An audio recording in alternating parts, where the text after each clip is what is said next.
السلام علیکم خواتین حضرات، میں ہوں آپ کا دوست ڈاکٹر فاز۔ پہلی بار ایک مقبول ترین کتاب کے سلسلے میں، جس کا نام ہے تھنک اینڈ گرو رچ، یعنی سوچیے اور مالدار بنیے۔ آج ہم اس کتاب کی گہرائی تک جائیں گے، کیونکہ یہ ایک طویل کتاب ہے۔ اس میں تقریباً 7.5-8 گھنٹے درکار ہیں پڑھنے کے لیے، لیکن ہم کوشش کریں گے اس کو چند قسطوں میں اس کو سمرائز کر سکیں تاکہ لوگ سمجھ پائیں کہ یہ کتاب آخر ہے کیا۔ تھنک اینڈ گرو رچ 1937 میں منظر عام پر آئی، تو کہ اس کی لکھنے کا کام 1936 میں مکمل ہوا تھا، لیکن جب تک پبلش ہوئی وہ 1937 تھا۔ آج کم و بیش 90 سال ہونے کو آئے، یہ کتاب اتنی ہی مقبول ہے۔ اور اس کتاب کے بارے میں اگر میں یہ کہوں کہ یہ واحد کتاب ہے جس نے دنیا میں سب سے زیادہ لوگوں کو امارت کا درس دیا ہے، یعنی کہ دولت کمانے کا، اور نہ صرف دولت بلکہ اس کے علاوہ جو روحانی دولت اور اخلاقی دولت سے بھی مالا مال کیا ہے، تو یہ وجہ ہوگا کیونکہ یہ کتاب اب تک تقریباً 3.25 کروڑ کاپیاں اس کی بک چکی ہیں پچھلے 50 سال 60 سال میں۔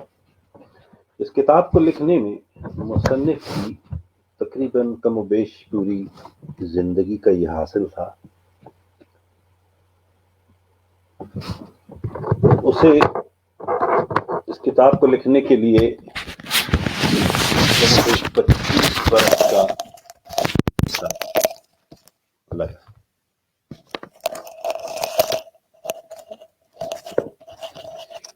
اور یہ کتاب اب بھی اتنی ہی مقبول ہے جتنی کہ روز اول، اور آج بھی لوگ اسے اتنی ہی شوق سے پڑھتے ہیں اور اس سے فیض حاصل کرتے ہیں۔ تو آج ہم کوشش کریں گے ہمارے ناظرین کے لیے اور ہمارے دوستوں کے لیے جنہوں نے اکثر و بیشتر اس کتاب کا نام تو سنا ہے لیکن اس کی افادیت سے اب تک واقف نہیں ہیں، تو آئیے ہم اس پر بات کرتے ہیں کہ آخر یہ کتاب کب لکھی گئی، کیوں لکھی گئی اور کیسے لکھی گئی۔ یہ ایک دلچسپ داستان ہے۔ کتاب سے جو کچھ ہم سیکھیں گے وہ تو بات کی بات ہے، لیکن اگر ہم اس کا پس منظر نہ جانیں تو ہمیں اس کی اہمیت اور افادیت کا شاید اندازہ نہ ہو۔ یہ کتاب جیسا کہ میں نے آپ کو بتایا کہ 1937 میں منظر عام پر آئی، لیکن اس کا سفر شروع ہوتا ہے کم و بیش 1908 سے، اور اس کے مصنف کا نام ہے نیپولین ہل۔ نیپولین ہل اکتوبر 26 1883 میں ورجینیا کے ایک چھوٹے سے گاؤں میں پیدا ہوا۔ ورجینیا ایک اسٹیٹ ہے امریکہ کی، واشنگٹن ڈی سی سے آگے، تو اس میں یہ پیدا ہوا۔ اتنا امیر خاندان نہیں تھا، اور پھر بدقسمتی سے 9 سال کی عمر میں اس نے اپنی ماں کے مرنے کا صدمہ اٹھایا۔ بہت کم عمری سے وہ یتیم ہو گیا اور اس کی ذہنی توجہ بکھر کر رہ گئی۔ 12 سال کی عمر میں اس کے والد نے دوسری شادی کر لی، جس سے اس کو اور صدمہ پہنچا۔ 15 سال کی عمر میں اس نے اپنے ہی والد کے ایک چھوٹے سے میگزین جو نکالا کرتے تھے ورجینیا کا، اس میں کام کرنا شروع کر دیا۔ وہ چھوٹے چھوٹے کالمز لکھتا رہا۔ پھر آگے چل کے اس نے وہاں سے واشنگٹن ڈی سی چلا گیا اور دوسرے شہروں میں گھومتا پھرتا، اور ایک رسالے نے آخر جب اس کو جاب ملی وہاں پر، تو انہوں نے اس سے کہا کہ ایک سیریز شروع کرتے ہیں کہ ہم کامیاب لوگوں کے انٹرویوز کی، اور کسی طرح اس اخبار کے مالک نے اور ایڈیٹر نے بندوبست کر دیا کہ نیپولین ہل اس دور کے امیر ترین آدمی، جیسے آج کے دور میں بل گیٹ کہا جاتا ہے یا جیک ما اور مارک زکربرگ کے نام آتے ہیں، ان سے بھی بڑا اور ان سے بھی رئیس ترین آدمی اس دور کا تھا جس کا نام تھا اینڈریو کارنیگی۔ تو ایڈیٹر نے اور مالکان نے یہ بندوبست کیا کہ وہ جائے اور ان کا انٹرویو کرے۔ تو پھر اس نے ورجینیا سے وہاں پٹسبرگ کا سفر کیا۔ پٹسبرگ جہاں پر کہ اینڈریو کارنیگی رہتے تھے، یہ ریاست پینسلوینیا کا ایک حصہ ہے جس کا میں بھی حصہ ہوں، جہاں سے میں اس وقت آپ سے بات کر رہا ہوں۔ تو یہ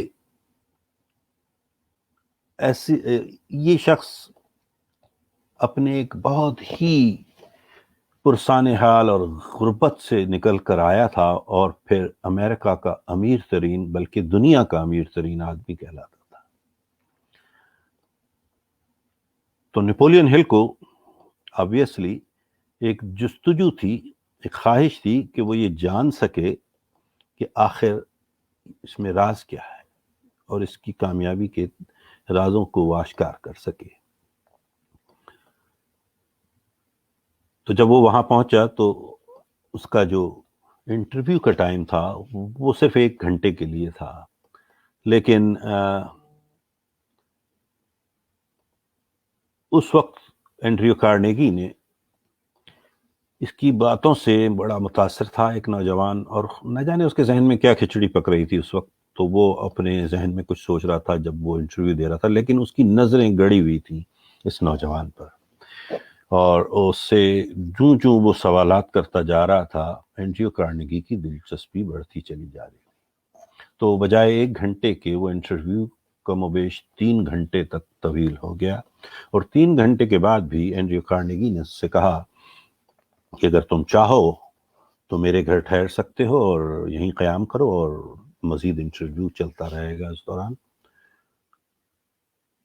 تو میرا خیال ہے کہ نیپولین ہل تو شاید اس کا تو یہ خواب تھا کہ وہ مزید وقت گزار سکے اینڈریو کارنیگی کے ساتھ، اور پھر اس کے مالی حالات بھی ایسے تھے کہ وہ نہیں چاہتا تھا کہ ہوٹل میں ٹھہرے اور وہاں پیسے خرچ کرے۔ تو اس نے کہا اس سے بہتر کیا ہوگا کہ دنیا کے امیر ترین آدمی کے گھر میں مجھے رہنے کا موقع مل جائے گا۔ تو وہ اس کے ساتھ چل دیا، اور پھر آنے والے 3 روز تک وہ دونوں ساتھ رہے، اور اس دوران سوال و جواب کا سلسلہ بھی چلتا رہا۔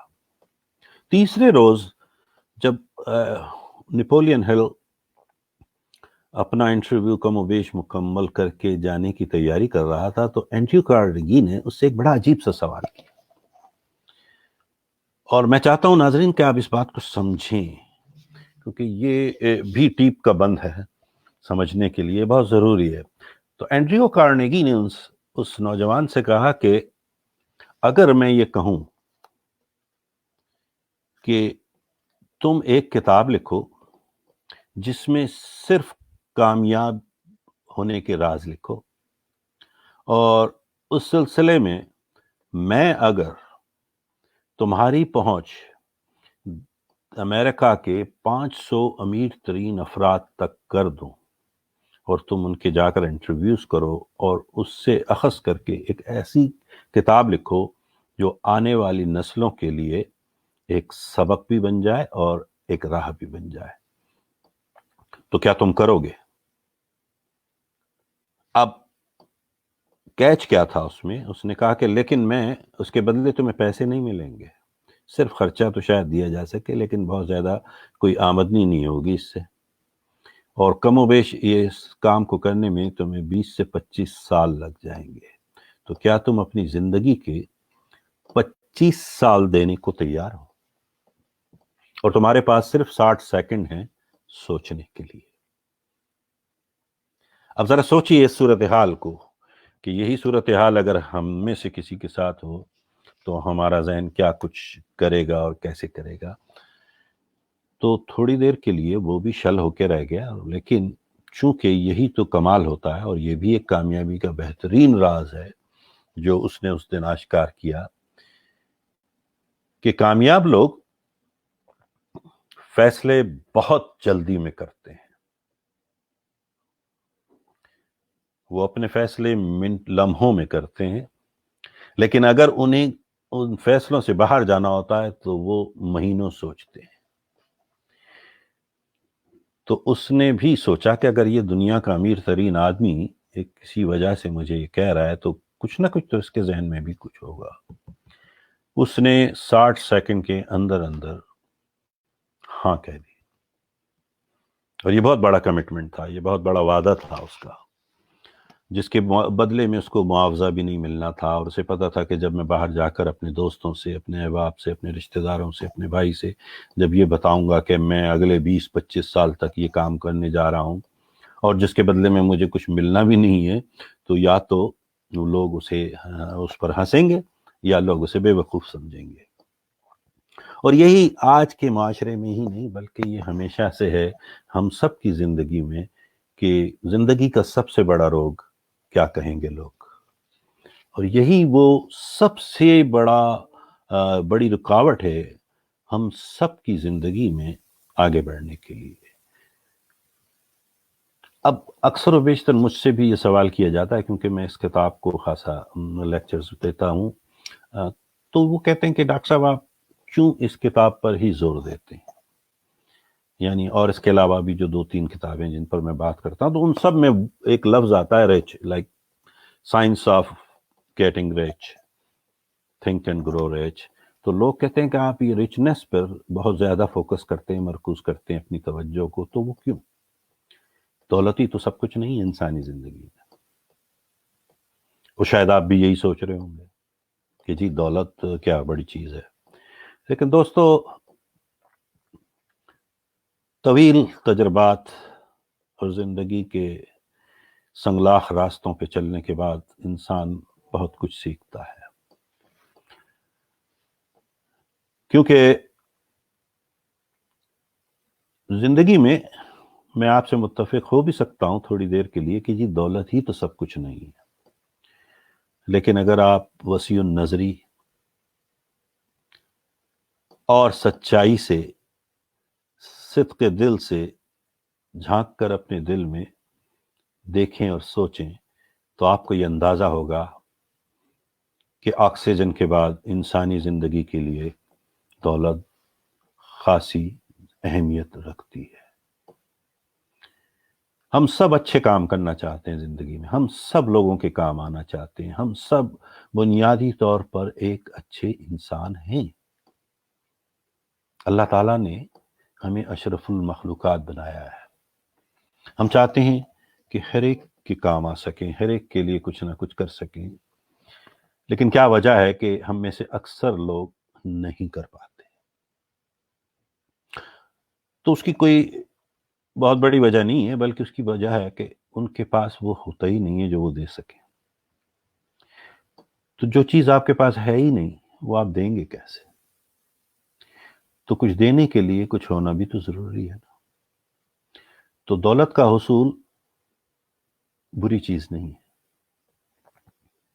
بلکہ اس کے حصول سے انسان میں بہت سی اچھائیاں بھی آتی ہیں. کیونکہ جیسے ایک پرانی کہاوت ہے کہ غربت بذات خود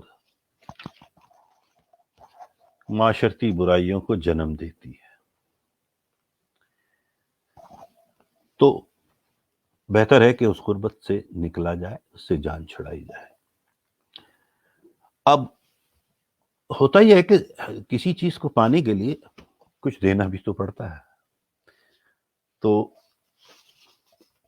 یہ ایسا سودا ہے جس میں آپ کو کوئی بہت بڑی قربانی بھی دینی پڑتی ہے، لیکن وہ قربانی جب آپ اسے پا لیتے ہیں اس کے نتیجے کو، تو وہ اس کے سامنے بہت چھوٹی سی نظر آتی ہے. اب آتے ہیں ہم اس طرف کہ یہ کتاب کیسے کام کرے گی ہم سب کے لیے. دیکھیں، اس کتاب کے بارے میں مصنف خود کہہ چکا ہے کہ اس میں اس مصنف نے 13 اصول بتائے ہیں کامیابی کے. اور یہ 13 کے 13 ایسے اصول ہیں کہ اگر آپ نے ان 13 کو سمجھ لیا اور یا آپ نے اس پر عبور حاصل کر لیا، جس حد تک بھی اور جس لیول پر بھی آپ کی زندگی کی کامیابیاں اسی حد تک اور اسی لیول تک اونچی ہوتی چلی جائیں گی. اب ضروری نہیں ہے کہ ہم میں سے ہر ایک کو 13 پر عبور بھی حاصل ہو، لیکن جتنے 13 میں سے کوئی ان میں سے چند تو ایسی چیزیں ہیں جو ہم عام زندگی میں آج بھی ہیں، جس کا ہمیں اندازہ ہی نہیں ہے، دانستہ یا غیر دانستہ طور پہ ہم اس میں بہت اچھے ہیں، لیکن چونکہ ہم اس کا استعمال نہیں کر رہے۔ تو اگر آپ نے ان میں سے ایک بھی، 2، 5، 7، جو جس حد تک بھی ہم ان اصولوں کو اپنے بیلٹ میں لے آئیں، اپنے دسترس میں لے آئیں اور اس پر عمل کریں اور اس کو سوچ کے کریں، اسی حد تک ہم کامیاب ہوتے چلے جائیں گے۔ ہر شخص کے لیے اس میں کچھ نہ کچھ راز چھپا ہوا ہے۔ یہ ایسی کتاب نہیں ہے کہ میں آپ کو بتاؤں کہ پیج نمبر فلاں فلاں صفحہ نمبر کھولیے اور اس کی 4 لائنیں پڑھیے اور امیر ہو جائیے۔ نہیں نہیں نہیں، یہ 13 اصول ہیں۔ ہر اصول کے اندر راز چھپے ہیں جو آپ کی اپنی پرسنل اور شخصیت سے مطابقت بھی رکھتے ہوں گے اور جس کو آپ کرتے ہوئے آسانی بھی محسوس کر سکیں۔ تو میرا مطلب یہ ہے کہ آپ کو اس میں سے وہ راز ڈھونڈنا ہے آپ کے لیے۔ جو میری سیکرٹس ہیں وہ شاید آپ کی نہ ہو، تو یہ ایک تھوڑا سا ریاض ہے، لیکن اس ریاض کے بدلے جو اس کے نتائج ہیں وہ اتنے مفید بھی ہیں اور اتنے بڑے ہیں کہ میں سمجھتا ہوں آپ کی دی ہوئی قربانی اور آپ کا دیا ہوا وقت اور آپ کی ہوئی محنت، جب آپ کو اس کے نتائج سامنے آئیں گے تو آپ مسکرائیں گے اور کہیں گے کہ I got it، مجھے مل گیا، بہت کم قیمت میں مجھے یہ مل گیا۔ اس کی قیمت تو ادا کرنی ہے، لیکن آپ کو اندازہ نہیں ہے کہ اس کے بدلے آپ نے کیا کچھ لے لینا ہے۔ دیکھیں، انسان کا، جب میں اکثر یہ سوال ہوتا ہے، دیکھیں 2 لفظ ہم استعمال کرتے ہیں عام طور پہ، ایک کہتے ہیں برین، یعنی دماغ، اس کا اردو مطلب ہے دماغ۔ اب وہ برین جب ہم کہتے ہیں تو اچانک ہمیں خیال آتا ہے کہ اس کھوپڑی کے اندر رکھا ہوا ایک عجیب شکل کی چیز ہے جسے ہم دماغ کہتے ہیں، ٹھیک ہے نا؟ اور ایک ہوتا ہے مائنڈ، ٹھیک ہے؟ تو جب میں کسی سے پوچھتا ہوں کہ وہ مائنڈ کیا ہے، تو اکثر و بیشتر لوگوں کے ذہن میں تو کچھ آتا ہی نہیں ہے، اور جن کے آتا ہے تو وہ بھی وہی کھوپڑی والا دماغ آ جاتا ہے۔ تو مائنڈ میں اور دماغ میں ایک تھوڑا سا باریک سا فرق ہے، الدو کہ پاور ہاؤس یہیں پر ہے آپ کے سر پہ، ایک دماغ کی شکل میں جس میں ہزاروں قسم کی نروز ہیں، سلکائز ہیں، گائرائز ہیں، اس کا مطلب پورے اس کے ایک برین کو ایک اسٹڈی کریں بحیثیت ایک ڈاکٹر کے، ایک سائکیٹرسٹ کے، ایک سائیکالوجسٹ کے، نیورو سرجن کے، نیورو فزیشین کے، بہت سارے علوم ہیں اس پر، یعنی لوگ صرف اس اتنے سے حصے کی اسٹڈی کے لیے بے شمار علوم باہر موجود ہیں۔ لیکن ہم اس کی بات نہیں کر رہے، کیونکہ ہم ایک عام زبان میں، سہل زبان میں سمجھنے کی کوشش کر رہے ہیں کہ یہ کیسے کام کرتی ہے۔ تو اس میں مائنڈ کے 2 حصے ہوتے ہیں، ایک وہ جسے ہم کہتے ہیں کانشیس مائنڈ یعنی شعور، اور ایک ہوتا ہے سب کانشیس مائنڈ جسے کہتے ہیں ہم لاشعور۔ اب ان دونوں مائنڈ کے حصوں میں لاشعوری جو حصہ ہوتا ہے وہ انسانی زندگی میں سب سے پہلے کام شروع کر دیتا ہے۔ اس کا کام اسی وقت شروع ہو جاتا ہے جب آپ ماں کے پیٹ میں ہوتے ہیں، ٹھیک ہے؟ تو وہ اس طرح سے ہے کہ کمپیوٹر میں جیسے ہر ریکارڈ اسٹوریج ڈیٹا ہوتا ہے، وہ اس میں فیڈ ہوتا رہتا ہے اور وہ اس کو جمع کرتا رہتا ہے، جب سے آپ پیدا ہوئے آج تک، اور جب تک آپ اس دنیا میں، ہر چیز اس میں اسٹورڈ ہوگی۔ لیکن کانشیس مائنڈ جو ہوتا ہے وہ بیسیکلی لاجیکل ہوتا ہے، یعنی اس پہ ہم پھر سوچتے ہیں کہ یہ جو خیال ہے اس کو سوچا کہتے ہیں کیسے، اور اس کے نتائج کیا ہوں گے، اور ہمیں کیا کرنا چاہیے کیا نہیں کرنا چاہیے۔ تو جو تھاٹس ہیں، جو تھنکنگ پروسیس ہے، جو سوچنے کا عمل ہے، وہ کانشیس مائنڈ سے آتا ہے، ٹھیک ہے نا؟ شعور سے آتا ہے۔ آپ کا جب شعور ہوتا ہے تو یہ ساری چیزیں جنم لیتی ہیں آپ کے دماغ میں کہ یہ کیا ہے اور یہ کیسے۔ پھر وہ شعوری چیزیں جو آپ کے ذہن میں ہوتی ہیں وہ سب کانشیس میں ٹرانسفر ہو کر اس سب کانشیس مائنڈ میں احساسات کو اجاگر کرتی ہے، یعنی فیلنگز کو. تو سب سے پہلے تھاٹ ہوتی ہے، پھر اس کے بعد فیلنگ ہوتی ہے، پھر اس کا احساس ہونے لگتا ہے. اور جب آپ کو کسی چیز کا احساس ہو جاتا ہے تو پھر خود بخود آپ عمل کرنا شروع کر دیتے ہیں، کوئی موومنٹس بناتے ہیں، کوئی ایکٹیو ہوتے ہیں، ایکشن لیتے ہیں، جیسے کہتے ہیں نا ایکشن لیتے ہیں. ٹھیک ہے، تو وہ ایکشنز کے نتیجے میں ہی تمام چیزیں پھر ہوتی ہیں دنیا میں. ریزلٹس ایکشن کے نتیجے میں ہوتا ہے، ایکشن کا پھر ایک ریزلٹ بن جاتا ہے. تو اگر آپ اس وقت ہم چونکہ بات کر رہے ہیں ہاؤ ٹو گیٹ ریچ، امیر کیسے ہونا ہے، تو سب سے پہلے تو ہمیں کانشیس مائنڈ میں لانا ہوگا اور سوچنا ہوگا کہ بھئی امیر کیسے ہونا ہے. لیکن اب سوچنے سے تو بات نہیں بنے گی، تو سوچنے سے کام بھی نہیں ہوگا. اس کی باقاعدہ ایک طریقہ کار ہے، ایک اصول ہے، اس کا ایک پورا علم ہے. یعنی سائنس آف گیٹنگ رچ، اس پر ایک کتاب بھی لکھی گئی ہے کہ یہ ایک پورا علم ہے کہ امیر ہونے کا بھی ایک مخصوص ایک علم ہے. اس کے کچھ قوانین ہیں جن پر آپ کو عمل پیرا ہونا ہے. ٹھیک ہے نا؟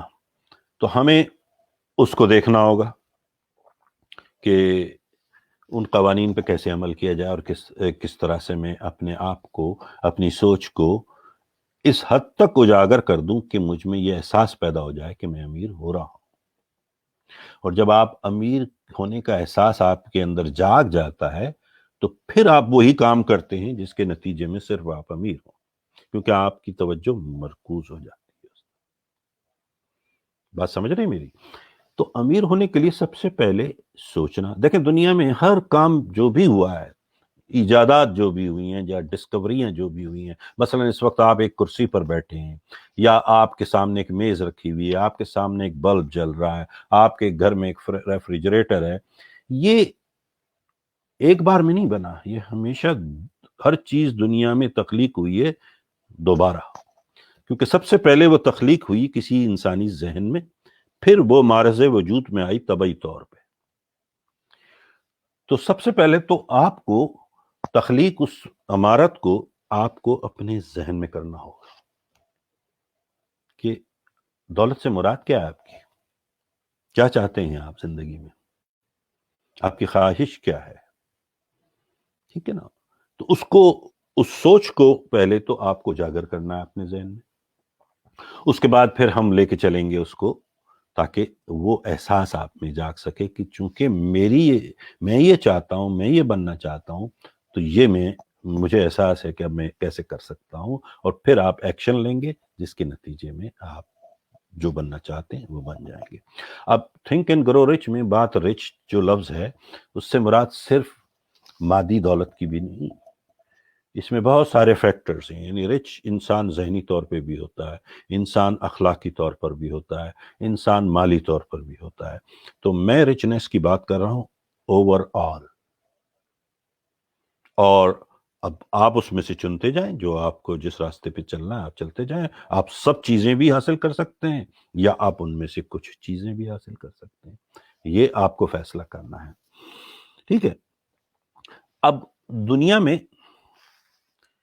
جو یونیورسل لاز ہیں، جنہیں ہم یونیورسل لاز کہتے ہیں دنیا میں، اور اگر آپ اس سے واقف ہیں تو آپ کو یاد ہوگا کہ وہ لاز کیا ہیں، اور اگر نہیں تو چلیں ہم آپ کو بتاتے چلتے کہ وہ کچھ لاز ہیں جن میں سے ایک لا ہے جسے کہتے ہیں کہ cause and effect, law of cause and effect. یعنی دنیا میں لاز، قوانین کا قانون اسے کہا جاتا ہے. یعنی سب سے معتبر قانون جو دنیا میں کہا جاتا ہے کہ law of cause and effect, یعنی ہر چیز جو بھی ہوتی ہے اس کا ایک سبب ہوتا ہے، اور جو سبب ہوتا ہے اس کا ایک ریزلٹ ہوتا ہے. ٹھیک ہے؟ یعنی تو ہر ایکشن کا ایک ری ایکشن ہوتا ہے. ٹھیک ہے؟ ہم جو بھی ایکٹ کرتے ہیں اس کے جواب میں اس کے برابر کا ہی ری ایکشن ہمیں ملتا ہے، لا آف. تو یہ تمام اس طرح کے 7 قوانین ہیں دنیا میں جنہیں ہمیں ذہن میں رکھ کے سوچنا بھی ہوگا. مثلاً کئی جگہ پر ہم ایسا کرتے ہیں کہ ہم ان قوانین کو دانستہ یا غیر دانستہ طور پر تو استعمال کر رہے ہوتے ہیں، لیکن اس کو سمجھنے کی کوشش نہیں کرتے ہیں. تو وہ جو پھر اس سے بڑا ایک اور قانون ہے، جیسے ظاہر ہے سب سے بڑا قانون تو بہرحال law of cause and effect ہے، جو رالف ایمرسن نے بنایا تھا. اور اس کے علاوہ جیسے اب لا آف اٹریکشن ہے، ٹھیک ہے، پھر لا آف پرپیچول ٹرانسمیوٹیشن ہے جس کو دائمی ترسیل کا قانون کہتے ہیں. پھر ایک ردم ہوتی ہے، ایک تال کا قانون ہوتا ہے کہ ہر چیز میں ایک سر ہے جس سے چل رہی ہے یہ دنیا، ایک تال لگی ہوئی، ایک ردم ہے. پھر ایک ریلیٹیوٹی ہے کہ ہر چیز کس طرح سے ایک دوسرے سے جڑی ہوئی ہے. پھر پولیرٹی ہے، لا آف پولیرٹی، جیسے گرم سرد، دن رات، اندھیرا اجالا، یہ سب چیزیں پولیرٹی ہے کہ ہر چیز کے دو اینڈ ہوتے ہیں، دو قطب ہوتے ہیں نا، دو پول ہوتے ہیں. تو ہر چیز کے اگینسٹ ایک چیز ہے اور وہ دونوں ایک دوسرے کے مخالف پول میں ہوتے ہیں. تو یہ تمام چیزیں ذہن میں ہم یوں تو سارا دن استعمال کر رہے ہوتے ہیں، لیکن اس کتاب کو پڑھتے ہوئے ذرا ان پر بہت زیادہ نظر رہے گی ہماری کہ یہ سارے لاز اس میں اپلائی ہو رہے ہوتے ہیں جو عام زندگی میں ہم یوں بھی اپلائی کر رہے ہوتے ہیں. تو اس پر ہم بات کریں گے، لیکن اس کے لیے چند چیزیں، اس کی تمام جو ہم اس پر تفصیل سے، چونکہ میں اس کتاب کو chapter by chapter, line by line کئی بار پڑھتا رہتا ہوں اور پڑھ چکا ہوں.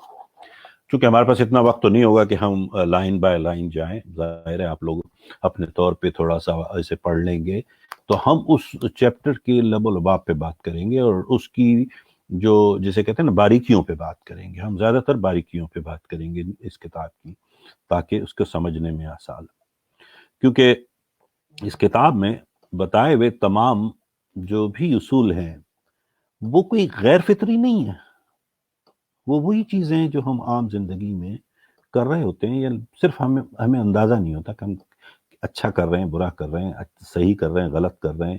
وہی بات ہے کہ ہم اس وقت اس کتاب کے ذریعے کوشش کریں گے ان کو ایک صحیح ڈائریکشن میں لے آئیں. ٹھیک ہے نا. اس کے لیے کسی بہت تعلیم یافتہ ہونے کی ضرورت نہیں ہے. دیکھیے میں آپ کو اس کی مثال، اگر آپ دنیا کی اس کتاب میں جو 500 مصنف نے 500 امریکہ کے اس دور کے امیر ترین لوگوں سے ملاقات کی اور ان سے انٹرویوز کیے اور ان کی لائف کو آبزرو کرتا رہا، ظاہر ہے اس میں اس نے زندگی کے 25 سال لگا دیے، اور پھر ان سب میں جو مشترک باتیں وہ نوٹس کرتا رہا، ان کو لا کر اس نے اس کو پہلے ایک چھوٹی سی کتاب لکھی جس کا نام تھا لا آف سکسیس، یعنی کامیابی کا قانون. لیکن وہ چونکہ اس میں پوری تفصیل نہیں تھی اور اس کی بایوگرافی اس میں شامل نہیں تھی، اس کا تجربہ ذاتی اس نے اس میں انکارپوریٹ نہیں کیا تھا، تو وہ کتاب اتنی مقبول نہ ہوئی. تو پھر اسے 3 سال بعد تھنک اینڈ گرو رچ کے نام سے، یعنی سوچیے اور مالدار بنیے کے نام سے اس نے اس دنیا میں متعارف کرایا، اور وہ پھر دنیا کی پہلے نمبر کی کتاب بن گئی، جسے 3.5 کروڑ کاپیاں آج تک بک چکی ہیں قانونی طور پہ. اب غیر قانونی طور پہ بے شمار ممالک ہیں، میں ان کا نام نہیں لے سکتا، جہاں پہ کروڑوں کتابیں بغیر کسی کی اجازت کے، کاپی رائٹ کو پرواہ نہ کیے بغیر بھی لوگ چھاپ دیتے ہیں اور بیچ دیتے ہیں. اور اب تو سوشل میڈیا پہ ہم ایک دوسرے سے چونکہ شیئر کرتے ہیں PDF بیسیکلی. تو یہ سب چیزیں، تو اگر آپ ٹوٹل پڑھنے والوں کی تعداد اور یہ کتاب کتنے لوگوں تک پہنچی ہے تو اس کی تعداد کہیں زیادہ ہوگی ان کروڑوں سے بھی. اور اس کتاب کے نتیجے میں جتنے لوگ دولت کا حصول کر پائیں یا عمارت کا حصول کر پائیں، کوئی دنیا میں ایسی اور کتاب اور ایسی اور سائنس یا ٹیکنالوجی کے ہوتے ہوئے بھی نہیں تھا کہ جس سے لوگ اس قدر امیر ہو سکیں بنا، کیونکہ دیکھیں تعلیم، میں نے بتایا کہ تعلیم اتنی زیادہ اس میں رول نہیں پلے کرتی. اس کے لیے آپ کو اصولوں کو اپنانا ہوتا ہے، اور اس کے لیے میں نے بتایا نا دنیا کے جتنے امیر ترین، جیسے اب دنیا کا سب سے بڑا سائنٹسٹ میں جسے کہتا ہوں، جس کی وجہ سے میں اور آپ آج اس وقت ایک دوسرے کے آمنے سامنے بیٹھے ہیں، میں امریکہ میں ہوں، آپ پاکستان میں ہیں، اگر اس کی وہ ایجاد نہ ہوتی اس دنیا میں تو شاید ہم یہاں تک پہنچتے ہی نہیں ہیں۔ تھامس ایڈیسن جس نے بجلی کا بلب ایجاد کیا، اب اس کو چند مہینے بھی اسکول میں نہیں رہنے دیا گیا۔ پھر آج اتنی بڑی بڑی کاریں اور بہترین کاریں اور لگژری کاریں ہم چلا رہے ہیں، اگر ہنری فورڈ اگر اپنی کمپنی نہ کھولتا تو شاید کاروں کا بزنس یا آٹو موبائل انڈسٹری آج ہوتی ہی نہ، لیکن اسے بھی کالج جانا نصیب نہیں ہوا۔ چارلس شواب کو لے لیں، جو سب سے بڑی اس امریکہ میں کمپنی چلاتے ہیں، ان کے نام سے چل رہی ہے اب تک اسٹاک مارکیٹ اور یہ سب ان کے پاس، اس سے پہلے بھی وہ بے شمار بزنس کر چکے۔ اور ایون اینڈریو کارنیگی جس کی کوئی خاص تعلیم تھی ہی نہیں، وہ دنیا کا امیر ترین آدمی بن گیا اسٹیل کے کاروبار میں، فولاد کا اس کا بہت بڑا کاروبار تھا اور وہ بے تاج بادشاہ تھا۔ اور پھر چونکہ فولاد کا اس کا کارخانے تھے سب سے زیادہ، تو اسی کی وجہ سے ریل روڈ پر بھی اس کا قبضہ رہتا تھا ہمیشہ سے، کیونکہ یہ جتنی ریل کی پٹریاں اور ریل کے انجن اور ہر چیز کے لیے لوہے کی ضرورت ہوتی تھی، اور وہ اس کا بادشاہ تھا۔ پھر اسی طرح یعنی جتنے بڑے بڑے راکو فیلر کا نام لے لیں، امریکن صدر جو تھیوڈر ڈی روزویلٹ، گراہم بیل جس نے ٹیلی فون ایجاد کیا، پھر رائٹ برادرز جو 2 سائیکل کے میکینک بچے جن کے ذہن میں یہ آ گیا کہ ہم لوہے کو ہوا میں اڑائیں گے، لوگوں نے کہا یہ پاگل ہیں، ان کی تو بے وقوف ہیں، سمجھیے انہی ہے کہ لوہا کیسے ہوا میں اڑے گا۔ ایون ان کے والد نے کہا کہ یہ دونوں پاگل ہو چکے ہیں بچے، کیونکہ وہ بڑا مذہبی آدمی تھا اپنے طور پہ، تو اس نے کہا کہ ان پہ شیطان سوار ہو گیا۔ لیکن آپ دیکھیے آج پوری دنیا میں ہم جہازوں میں سفر کرتے ہیں ان 2 پاگلوں کی وجہ سے، اور پھر جس طرح وہ امیر ہوئے۔ تو یہ سارے لوگ جب ان سب سے اس نے انٹرویوز کیے اور اس کے بعد اس نے اس کا اخذ نکالا کہ یہ ہے کیا، تو ہر شخص نے جو بات بتائی اس میں سے جو کامنلٹیز کو لے کر اس نے اس کتاب کو 13 اصول ترتیب دیے۔ اب وہ 13 اصول ہیں کیا؟ تو اگر آپ نے تھوڑا سا بھی ابھی تک اس کتاب کا مطالعہ کیا یا ذرا سا اس کو سرسری ورق گردانی کی ہے، تو وہ کچھ نہیں ہے۔ جیسے پہلا اصول اس کا ہے خواہش کیا ہوتی ہے، پھر عقیدہ یعنی فیتھ کیا ہوتا ہے، پھر اس میں تیسرا اصول ہے کہ آٹو سجیشن، یہ قدرت کا ایک نظام ہے ہمارے اندر جو آٹو سجیشن کا وہ کیسے کام کرتا ہے، پھر ایک اسپیشلائز نالج یعنی خصوصی علم جو بھی ہم کام کرنا چاہتے ہیں اس کے متعلق، پھر اگلا ہے امیجنیشن، کہ سب سے چونکہ میں نے بتایا نا کانشیس مائنڈ میں جو تھاٹ آتی ہے نا وہ تھاٹ امیجنیشن کے ذریعے آتی ہے، تو ہم امیجنیشنس کو کس طرح سے، اس کے بعد پھر باقاعدہ پلاننگ جو کی جاتی ہے، یعنی یہ کہہ لیں کہ جو اہم ترین چیز ہوتی ہے نا وہ آرگنائز پلاننگ ہوتی ہے، یعنی باقاعدہ منصوبہ بنا کر اور اس کو پلان کرنا، اور پھر اس کے بعد ہوتا ہے کہ یعنی سب سے بڑی چیز ہے فیصلے کی جرت اور فیصلے کی طاقت کیا ہوتی ہے، ڈیسیجن کیا ہوتا ہے۔ اس کے بعد ہے پرسسٹنٹ یعنی مستقل مزاجی اور استقامت، جس کا بہت ہی بڑا رول ہوتا ہے آپ کی کامیابی میں، وہ سب سے امپورٹنٹ ہوتا ہے۔ اس کے بعد آپ چلتے رہیں آگے تو وہ بتاتا ہے کہ ماسٹر مائنڈ، اب یہ ایک نیا لفظ ہے، بہت سے لوگ واقف ہوں گے، چونکہ میں جانتا ہوں اس پروگرام کو جو لوگ بھی دیکھ رہے ہیں، سب سے پہلی بات تو میں ان کو مبارکباد دینا چاہتا ہوں کہ آپ کا سفر شروع ہو چکا۔ اب آپ کو سفر شروع نہیں کرنا، کیونکہ آپ ہی تو وہ لوگ ہیں جن کے لیے یہ کتاب لکھی گئی ہے۔ یہ کتاب ان کے لیے نہیں لکھی گئی جو دنیا میں شارٹ کٹ ڈھونڈ رہے ہوتے ہیں۔ ہر شخص کو ایک جنون تو ہے کہ میں جی امیر بن جاؤں، میں یہ ہو جاؤں، میں وہ ہو جاؤں، لیکن بیٹھا ہوں میں انتظار کر رہا ہوں اچھا وقت کبھی تو آئے گا۔ تو آپ ان لوگوں میں سے نہیں ہیں، آپ نے پہلا اسٹیپ لے لیا ہے، آپ اس کی طرف توجہ دے رہے ہیں، اور اصل چیز تو توجہ ہے نا۔ ایک بار آپ کا ذہن جب اس طرف آ گیا تو آپ کا سفر شروع ہو گیا۔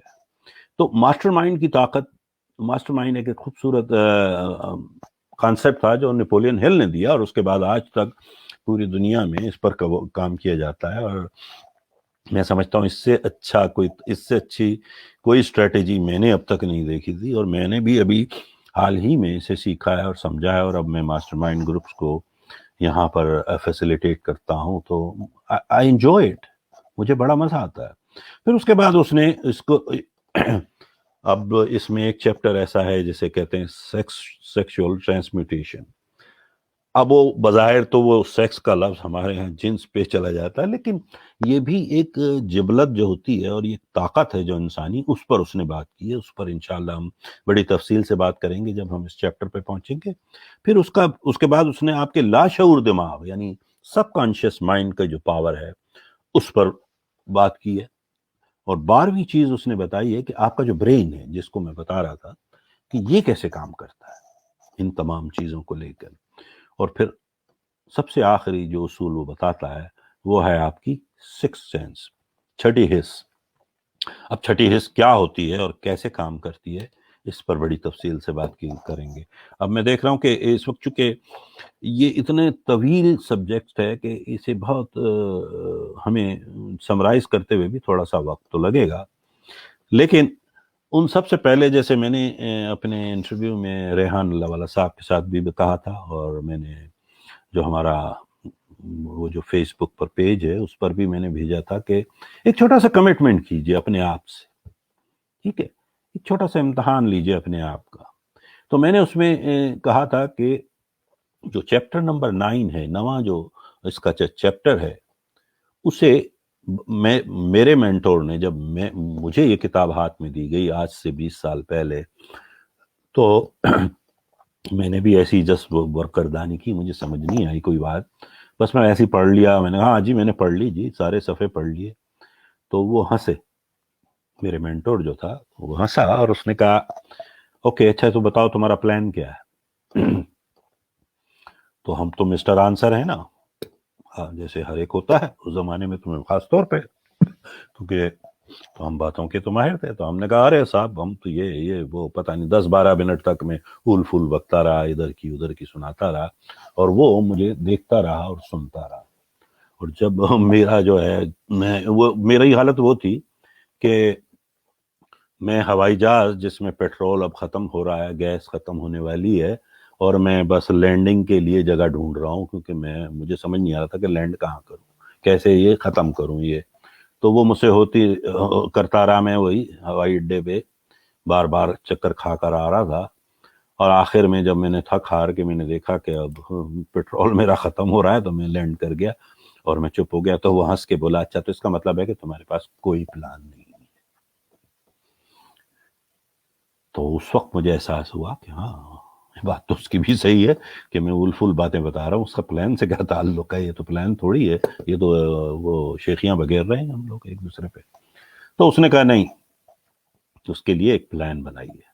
پھر اس نے مجھے یہ کتاب دی تھی، اور اس کے بعد اس نے کہا تھا کہ اگر تم 20 منٹ روزانہ اس کو 20 منٹ، اگر آپ کے زیادہ وقت ہے تو بہت اچھی بات ہے، 20-30 منٹ اگر آپ دے دیں اور آہستہ آہستہ اسے پڑھنا شروع کر دیں، تو آپ دیکھیں گے کہ آپ کی زندگی میں بے شمار تبدیلیاں آنا شروع ہوں گی آہستہ آہستہ۔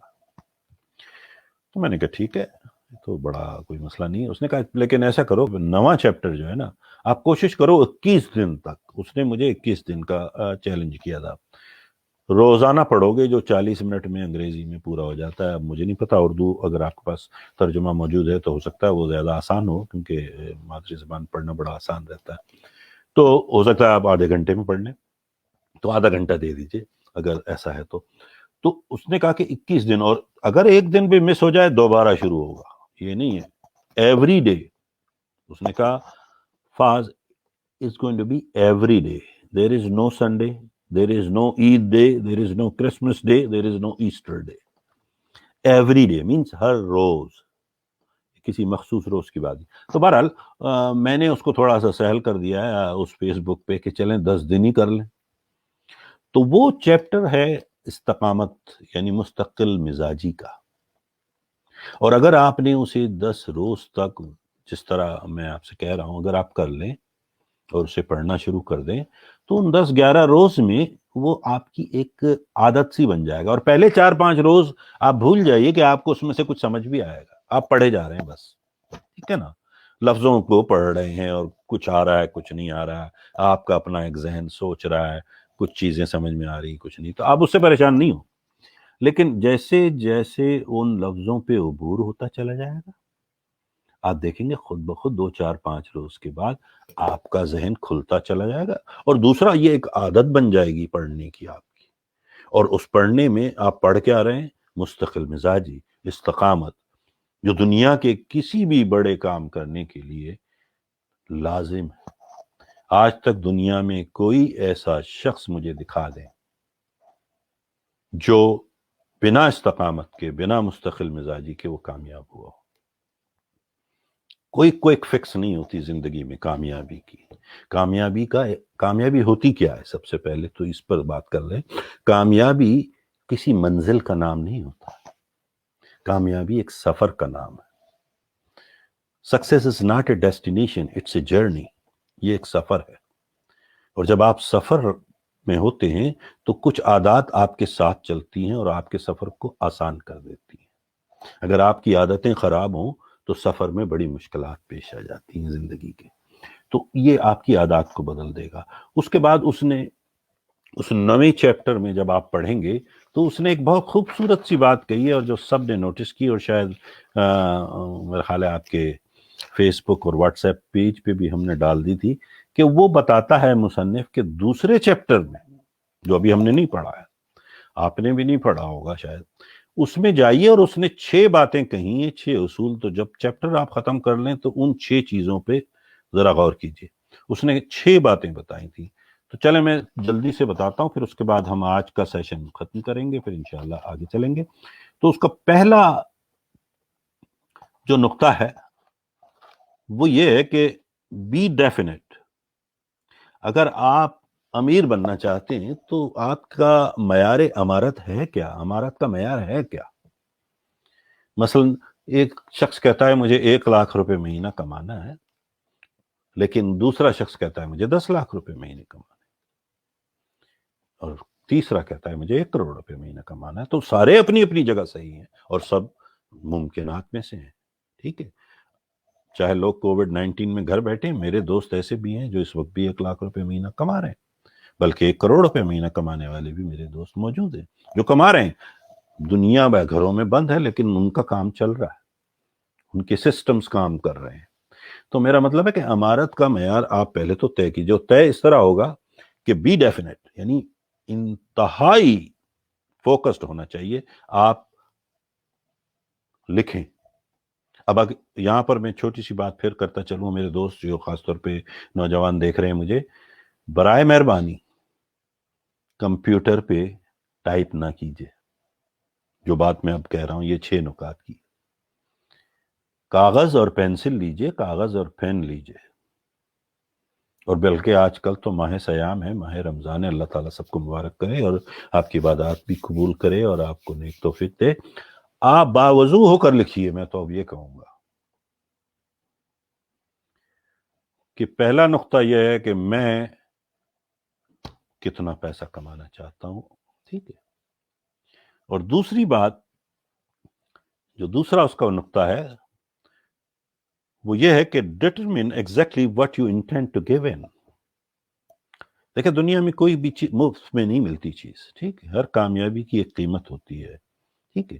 جو بھی دنیا میں زندگی میں ہم کامیابیاں حاصل کرتے ہیں اس کی ایک قیمت ادا کرتے ہیں، تو اب اس کی میں قیمت کیا ادا کر سکتا ہوں جو مجھے چاہیے اس کے لیے۔ بظاہر وہ بڑی چیز لگے گی، ہو سکتا ہے مشکل بھی تھوڑی سی لگے اس وقت، لیکن جب آپ اس کا نتیجہ جو آپ دیکھ رہے ہیں حاصل کر لیں گے تو آپ کو اس کے سامنے آپ کی دی ہوئی قربانی بہت معمولی سی لگے گی۔ اب یہ نہ کہیں کہ جی میں وہ نیٹ فلکس پہ جو ہے نا ساس بھی کبھی بہت ہی نہیں دیکھوں گا یا وہ ڈرامہ دیکھنا چھوڑ دوں گا، یہ قربانی نہیں ہے، یہ تو آپ کی بری عادتیں ہیں جن سے آپ کو بچنا ویسے ہی چاہیے۔ میرا مطلب ہے کہ قربانی کیا دیں گے؟ آپ کو اس کے بدلے میں ایک ایسی چیز دینی ہوگی جو قیمتی تو ہے آپ کے لیے اس وقت، لیکن اتنی نہیں جتنی آپ چاہتے ہیں اس کے بدلے میں۔ تو آپ کو you have to give up something which is of less value for a bigger value stuff, ٹھیک ہے نا، اس سے زیادہ۔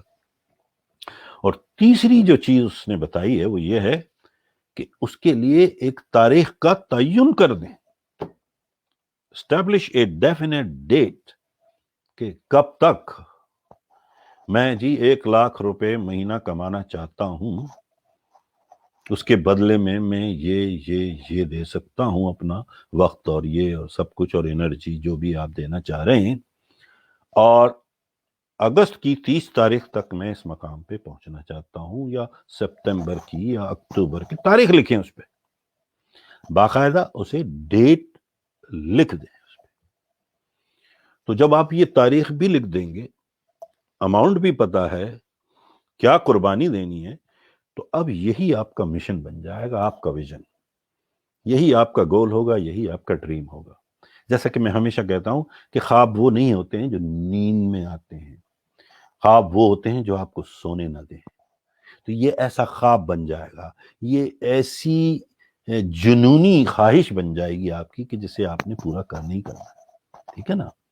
تو جب آپ میں وہ جنون آ جائے گا، وہ خواہش کی آگ اتنی بھڑکے گی اندر کہ آپ کو پھر کچھ اور نظر نہیں آئے گا۔ میں نے بتایا نا، تھاٹس فیلنگز کو لے آتی ہیں، اور جب وہ فیلنگ آپ میں آ گئی تو اس کے بدلے میں جو ایکشن آپ سے خود بخود سرزد ہوں گے، اس کا نتیجہ کیا ہوگا آپ کو ذرا اندازہ لگا لیجیے۔ اس میں کوئی راکٹ سائنس نہیں ہے، ایک چھوٹا سا چند لمحوں بیٹھ کے اس بات پر غور کیجیے۔ تو یہ چوتھا ہے کہ آپ نے تاریخ بھی لکھ دی۔ اب جیسے میں نے کہا نا کہ کاغذ اور پین لے کے ایک بیان بنائیے اپنا، کہ میں جیسے اپنا بیان لکھ رہا ہوں کہ میں ڈاکٹر فضل محمود یہ دعویٰ کر رہا ہوں، یہ لکھ رہا ہوں، یا یہ میرا مقصد ہے، جو بھی لفظ آپ کو استعمال کرنا کیجئے، کہ میں دسمبر کی 31 تاریخ تک 50 لاکھ روپے اپنے بینک اکاؤنٹ میں جمع کراؤں گا، اس کے بدلے میں یہ قربانی دوں گا، ٹھیک ہے نا؟ تو جب آپ نے یہ سب لکھ دیا تو پھر میں اس کے لیے ایک پلان بناؤں گا، ٹھیک ہے نا؟ اس کے لیے جب میں نے تاریخ بھی لکھ دی، یہ لکھ دی، اب پلان کیا ہوتا ہے؟ کوئی بڑی چیز نہیں ہوتی۔ جب آپ دیکھیں زندگی میں ہمارے ساتھ سب سے بڑا مسئلہ کیا ہے دوستو، کہ جب ہم کبھی بھی کوئی چیز سوچ رہے ہوتے ہیں کرنے کی، تو سب سے پہلا خیال کیا آتا ہے ہمیں؟ یار کیا کروں، ٹھیک ہے نا؟ ہر آدمی یہ کہتا ہے یار بتاؤ یار کیا کروں یار میں۔ پھر دوسرا خیال آتا ہے کہ یار کیسے کروں یار، اور پھر 2-4 دن بعد جب تھک ہار کے بولتا ہے یار کیوں کروں، چھوڑو۔ ایسا ہوتا ہے نا؟ اس خول سے باہر آ جائیے، اس کو الٹ دیجئے۔ اب آپ کو پتا ہے کہ کیوں کروں، پہلے کیوں کروں، اس لیے کہ یہ میرا جنون ہے، یہ میری خواہش ہے، یہ میرا مقصد ہے، یہ میرا گول ہے، یہ میں نے لکھا ہے، اس کا میں ذمہ دار ہوں، مجھے اس کا جواب دہ ہوں۔ تو جب آپ میں یہ احساس آ جاتا ہے، یہ جنون آ جاتا ہے، تو پھر کیسے اور کیا خود بخود آنا ذہن میں شروع ہو جاتا ہے، ٹھیک ہے نا؟ اب آپ نے کہا کہ جی 50 لاکھ روپے میں نے کہہ دیا جی میں اپنے بینک اکاؤنٹ میں جمع کراؤں گا، تو آج اپریل میں ہوں اور میں نے دسمبر کی 31 تاریخ دی۔ ہاں خیال میں یہ رکھوں، میں یہ نہیں کہہ رہا کہ آپ یہ لکھ دیں جی کہ کل صبح میں سو کے اٹھوں گا تو 15 ملین آ جائیں گے، ایسا نہیں ہوگا، کیونکہ انسانی ریالٹیز کو سامنے رکھتے ہوئے ریئلسٹک ہو کے ایمانداری سے لکھ رہا ہے، یہ چونکہ یہ کھیل نہیں ہو رہا، یہ سچائی کا امتحان ہو رہا ہے، ہمارے جنون کا امتحان ہے یہ۔ تو اسی طرح سے آپ اسے بنائیے اپنے مقاصد کو بھی۔ تو 50 لاکھ ہیں تو اب 8 مہینے باقی ہیں میرے پاس، اب 8 مہینے کو میں پھر 50 لاکھ کو تقسیم کروں تو بھائی مجھے کیا ہے، 6 لاکھ روپے مہینے تو بنا لیں۔ پھر 6 لاکھ کو میں اگر تقسیم کروں 4 ہفتوں میں تو 1.5 لاکھ روپے ہفتے کا بنانا، اور 1.5 لاکھ کو میں روزانہ میں 7 دن میں تقسیم کروں تو 20,000 روپے روز بنانے ہیں۔ مجھے بتائیں ایسے کیا آپ کے گرد گرد لوگ نظر نہیں آتے جو 20,000 روپے بنا رہے ہیں روز کے؟ بے شمار، ہم غور ہی نہیں کر رہے، لیکن ایسے بے شمار لوگ ہیں جو 20,000 روپے کوئی بہت بڑی رقم تو نہیں، چونکہ سوچ کی بات ہے یہ اور اس کی پلاننگ۔ سو آپ ڈیفینیٹ پلان اس کے لیے پھر بناتے ہیں کہ میں اس کو کس طرح سے اب ضرور نہیں ہے کہ ہر ہفتے وہ 1.5 لاکھ روپے بنا رہا ہو سکتا ہے ایک ہفتہ وہ بیمار ہو گیا، اس کے ساتھ مسائل ہو گئے، کچھ کام نہیں چلا، یہ ہوا، تو وہ دوسرے ہفتے میں اسے ریکور کر لے گا، لیکن وہ بہت پیچھے نہیں رہے گا۔ تو جب یہ ساری چیزیں آپ نے کر لی اور اس کو باقاعدہ کاغذ پر اس پلان کو لکھ کر آپ نے اپنا مشن سٹیٹمنٹ ویژن سٹیٹمنٹ بنا کے اس کی پھر کاپیاں کر لیجئے جناب. ایک تو آپ کے جیب کے میں والٹ اگر ہے تو اس میں ڈال لیجئے چھوٹی سی, ایک آپ کے باتھ روم کے مرر پہ لگا دیجئے, ایک اپنے دفتر یا اپنے کمرے یا بیڈ روم میں سامنے رہا ہے تو سونے سے پہلے اور اٹھنے کے بعد صبح ایک بار اسے دیکھ لیں اور پڑھ لیں. جب آپ اسے روزانہ پڑھیں گے, شروع کے 10-20 دن آپ کہیں گے یار کیا بے ہوگی, بلکہ کئی بار تو آپ بہت آہستہ پڑھیں گے, بڑی یعنی وسپرنگ اس میں کہ یار کہیں باہر کوئی سن نہ لے گھر والے کہ میں پاگل ہو گیا ہوں, لیکن پھر وہ خود بخود آواز بلند ہوتی جائے گی اور آپ کے اندر ایک تبدیلی آتی جائے گی, اور جب وہ تبدیلی آنا شروع ہوگی تو آپ کے مالی حالات خود بخود آپ کو انکریج کرنا شروع کر دیں گے کہ let's go for it, you are getting there. دیکھیں آپ نے یہ سفر شروع کر چکے ہیں, اب آپ کے پاس کوئی گنجائش نہیں ہے کہ آپ جی میں سوچوں گا, سوچنا کیا, آپ تو آ چکے اس میدان میں. اب جب آپ کے ذہن میں وہ تھاٹ, میں نے بتایا نا, جب انسان کا ذہن جو کانشیس مائنڈ میں تھاٹ آ جاتی ہے نا, تو وہ پھر چند گز کے فاصلے پہ رہ جاتی ہے فیلنگ سے. ٹھیک ہے, اگر بھوک کا خیال آ گیا آپ کے ذہن میں تو پھر بھوک لگنے میں دیر نہیں لگتی. ٹھیک ہے, پیاس کا خیال آتا ہے ذہن میں, پھر پیاس لگنے میں کچھ زیادہ دیر نہیں لگتی. تو یہی چیز دولت حاصل کرنے میں بھی ہے کہ اگر جب خیال آ گیا ہے تو اب اس کو احساس میں زیادہ دیر نہیں لگے گی. تو اب اس کے لیے کیا کرنا ہے, اس کے لیے پھر ہمارے پاس پورا ایک لائم. تو یہ 5 چیزیں جب ہو گئی, آپ نے اس کو ایک کاغذ پہ لکھ لیا, آپ کا مشن سٹیٹمنٹ, اب کیا کرنا ہے. تو چھٹا تو بہت ہی آسان ہے. اب اس نے, جیسے میں پہلے ہی بتا چکا ہوں کہ روزانہ صبح اٹھ کے آپ پڑھیے, رات سونے سے پہلے پڑھیے. اب رات کو سونے سے پہلے اگر آپ اس چھوٹی سی 4 لائنوں کو پڑھ کر سو رہے ہیں, جو کہ آپ نے خود لکھی, کسی اور نے نہیں لکھی, ان کا مصنف بھی آپ ہیں, ٹھیک ہے نا, تو آپ خود لکھیں, تو اس کے پڑھنے میں تو کوئی دقت نہیں ہے.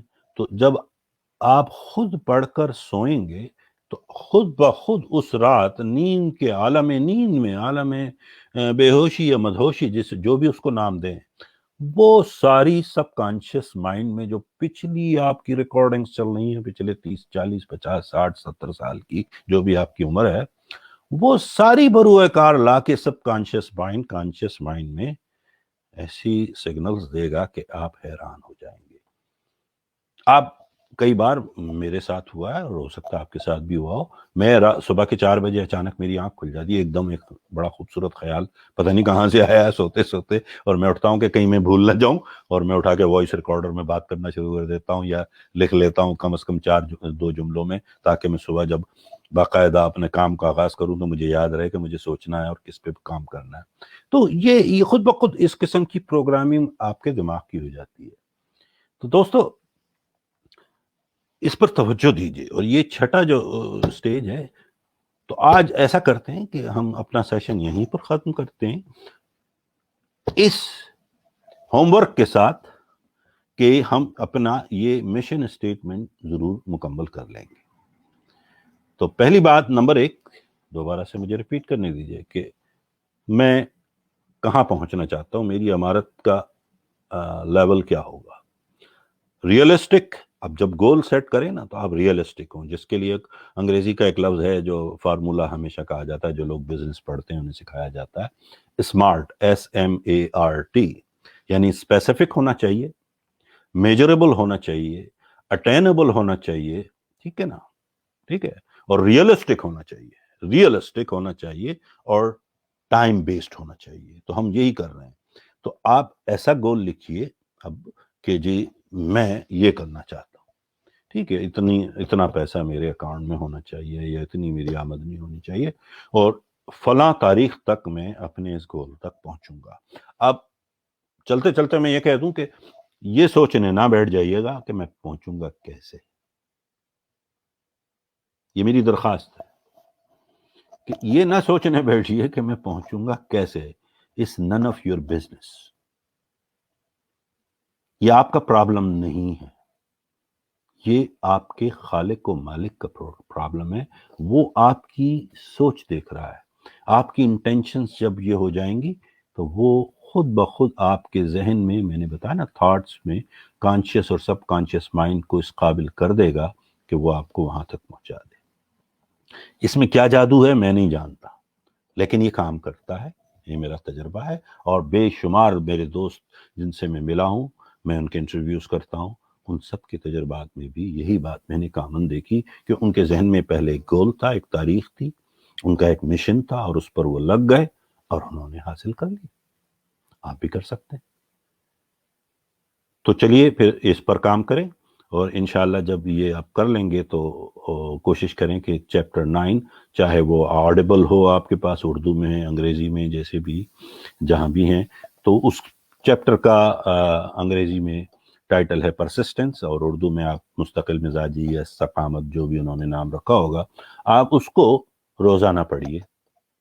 پھر انشاءاللہ اگلا جو ہمارا بات چیت ہوگی اس موضوع کے حوالے سے، تو وہ استقامت پہ ہوگی۔ ہم وہاں سے شروع کریں گے کتاب کو، پہلا چیپٹر وہاں جائیں گے ہم، اس کے بعد پھر واپس آئیں گے ہم چیپٹر نمبر 1 اور سے لے کے اور پھر 13، اور ہم کوشش کریں گے جتنا مختصراً ہم اس کو اسکویز کر سکیں آپ کو سمجھانے میں، کیونکہ یہ بہت تفصیلی، یہ دنوں کے کام ہیں، اور کئی بار ہر چیپٹر کے لیے گھنٹوں چاہیے ہوتے ہیں، تو 1 گھنٹے کے پروگرام میں بڑا مشکل ہوتا ہے۔